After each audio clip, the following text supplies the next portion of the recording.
Hello' friends, পালক কি ৰুটিৰ ৰেচিপি লৈ আজি পুনৰ আপোনালোকৰ মাজলৈ আহিছোঁ আৰু পলম নকৰি বলকচোন শ্বেয়াৰ কৰোঁ ৰেচিপিটো। প্ৰথমতে মই আধা কেজি আটা লৈছোঁ আৰু যিহেতু এতিয়া পাচলি এভেইলেবল হৈ আছে ঠাণ্ডা দিন আৰু মই বজাৰৰ পৰা এনেকৈ পালেং শাক লৈ আহিলোঁ আৰু পালেং শাকখিনি মিহি মিহিকৈ কুটি ল'লোঁ। কুটি লৈ মই আটাখিনিত অলপ অলপকৈ দি গ'লোঁ আৰু ভালদৰে লৰাই মিক্স কৰি ল'লোঁ আৰু যেতিয়া মিক্স হৈ আহিব তাতে আপোনালোকে এচামুচ নিমখ দি দিব আৰু নিমখটো আপোনালোকে নিজৰ আন্দাজমতেও ব্যৱহাৰ কৰিব পাৰে।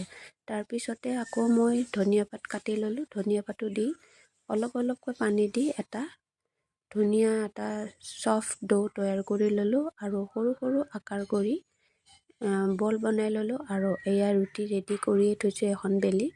দেখিছে এনেকৈ ৰুটি বনাই ল'ব আৰু টাৱাত অলপমান দিব। তাৰপিছত কমপ্লিট নিনজা টেকনিকত বনালোঁ আৰু নিনজা টেকনিকত ৰুটি বনোৱা ভিডিঅ' মই মোৰ ভিডিঅ'ত শ্বেয়াৰ কৰিছোঁ, আপোনালোকে চাব পাৰে। তাৰপিছত এতিয়া ৰেডি হৈ গ'ল এক কাৰী আৰু চব্জিৰ সৈতে পালক কি ৰুটি। খাবলৈ বহুত টেষ্টি হৈছিল। মই ট্ৰাই কৰি চালোঁ আৰু আপোনালোকেও ট্ৰাই কৰি চাব, বহুত ধুনীয়া হ'ব বনালে।